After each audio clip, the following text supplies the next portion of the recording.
Саламатсыздарбы, мен урматтуу студенттерим. Бүгүн грамматика ыроо. Бул грамматиканы өткөн сабакта өткөнмүн. Бул экинчи бөлүгү. Биринчи бөлүгүнө кирем десеңиз, бул видеонун алдындагы шилтемеге өтүңүз. Адаттагыдай мисалдардан баштайбыз. Видеону токтотуп, сүйлөмдү жазып алыңыз дагы. Анан чогуу кеттик. Мисо. Нанаши моухеё. Нана. 핸드폰으로 음악을 들어요. Кашанын ичинде туура окулуштарын жазып койдум. Караңыздар. Эми муну биз кантип которобуз? Ыроо грамматикасын байкадыңыздар. 핸드폰, телефон деген жерге уладык. Бул эмнени билдирет? Өткөн сабакта биз багыт деп окуганбыз, а бул жерде менен дегенди билдирет. Ататоч, зататочтун аркасына ыроо мүчөсү уланса, бул бизде кыргызчада менен, телефон менен, бычак менен, буюмдарды колдонгондо менен деп айтып атканда колдонобуз. Мисал үчүн, чонун 핸드폰으로 음악을 들어요. Мен телефон менен музыка угамын. Биз негизи телефондон деп сүйлөйбүз, бирок корейчеде телефон менен. Кандайдыр бир колонканы коюп алып туруппу, же болбосо интернеттенби деген эмес. Именно телефон анан менен дегенди койду. Телефон менен музыка угуп жатам. Түшүнүктүү болдубу? Кийинки сүйлөмдү карасаңар, 저는 컴퓨터로 영화를 봐요. Мен компьютер менен кино көрөм. Компьютер. Бирок биз компьютердон деп айтышыбыз мүмкүн. Бирок корейчеде компьютер менен деп айтышат. Ушундай колдонсоңуз туура болот. Мен компьютердон кино көрөмүн дейт. Көрдүңүз, кайсыл жерде ыроо, кайсыл жерде ро экенин дароо байкадыңыз, Эгерде түшүнүксүз болсо, дагы бир жолу кайталай кетейин. Пачим жана пачим бар же жок экенине байланыштуу. 핸드폰 пачим бар болгон үчүн ыроону уладык. 핸드폰 ыроо келди. Бирок окуганда 핸드폰으로 деп окуйбуз, Эсиңерде бул грамматика? Эгер бул грамматика тааныш эмес болсо, мурунку сабактарга өтүп, аны дагы көрүңүздөр. Мисал үчүн дагы экинчи сөздү карайбыз. Пачимы бар сөз, мисал үчүн чек, китеп деген сөз. Китеп менен десек, чек ыроо. Кандай китеп менен окуп атасың? Мондай китеп менен, чек ыроо. Эми компьютер. Пачим барбы жокпу? Пачим жок. Демек, роону эле улап коебуз. компьютерро. Оңойлуу экен? компьютерро 영화 봐요. Компьютерден кино көрөмүн. компьютерро ире요. Компьютер менен иштеймин, мисал үчүн. Кави, кайчы. Пачим жок. Көрүп турасыздар. Кайчы менен 40 десе. Кавиро чаллайо, кавиро. Анан карандаш менен жаз десе, 연필. Л бул жерде пачимде турат. Барыңарда суроо туулат ушул жерде. Пачимде л болуп калса, ыроо келеби же ло келеби?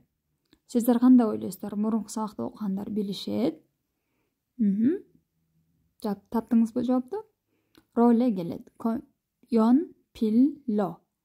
연필로. Карандаш менен. 지하철 метро. метро менен келем десе, 지하철로. Же метро менен барам десе, 지하철로 가요. Түшүндүңүзбү? Транспорт айтып атканда дагы ушул грамматиканы колдоно аласыз. Бул жерде 3 түрдүү буюм турат. 핸드폰으로, компьютер로, 연필로 деп караңыздар. Ушул таблицаны көчүрүп жазып алыңыздар дагы. Алдына өзүңүздөр дагы башка буюмдарды коюп туруп, ыроо же ро мүчөсүн улап жазып көрүңүздөр. Ушул бойдон эле токтоп калбаңыздар, же болбосо ушул таблицаны эле көчүрүп койгула, ошол менен бүттү дегендик эмес. Алдына өзүңөр дагы эмне менен, мисал үчүн, кашык менен, палочка менен деген сыяктуу сөздөрдү жазасыздар. Келгиле эми мисал иштеп көрөбүз. Ыроо жана ро мүчөсүнө. Кеттик. 저는 볼펜 필기해요. 볼펜 деген ручка, 필기 деген жазуу деген. Мен ручка менен жазам. 저는 볼펜으로 болду. 필기해요. мен ручка менен жазамын.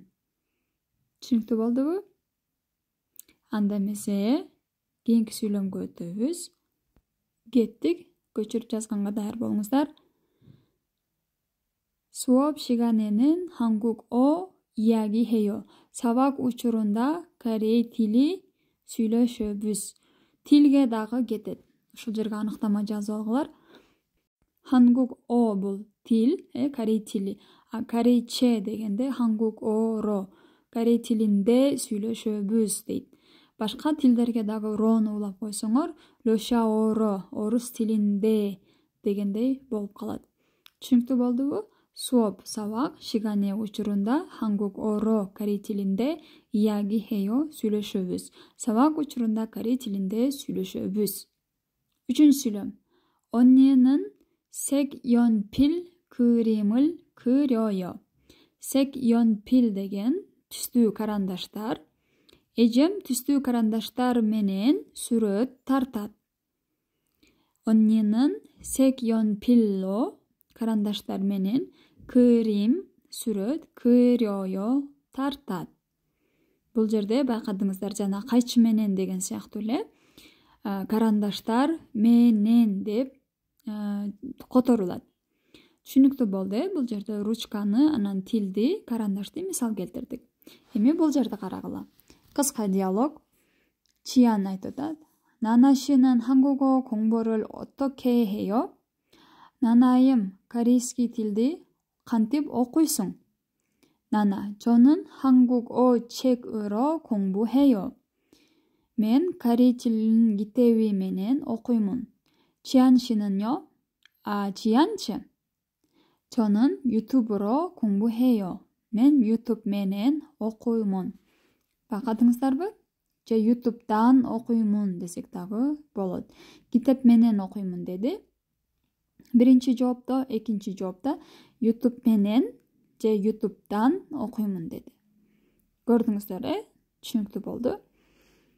Сиздер корейчени эмне менен же болбосо кайсыл жактан окуп атасыздар? Ушул грамматиканы колдонуп комментарийге сүйлөмүңүздү калтырыңыз. Мен болсо дагы бир жолу окуп берем диалогду. 나나 씨는 한국어 공부를 어떻게 해요? 저는 한국어 책으로 공부해요. 지한 씨는요? 저는 유튜브로 공부해요. 안 되면서 긴 사악다 görüşкөнгө чейин.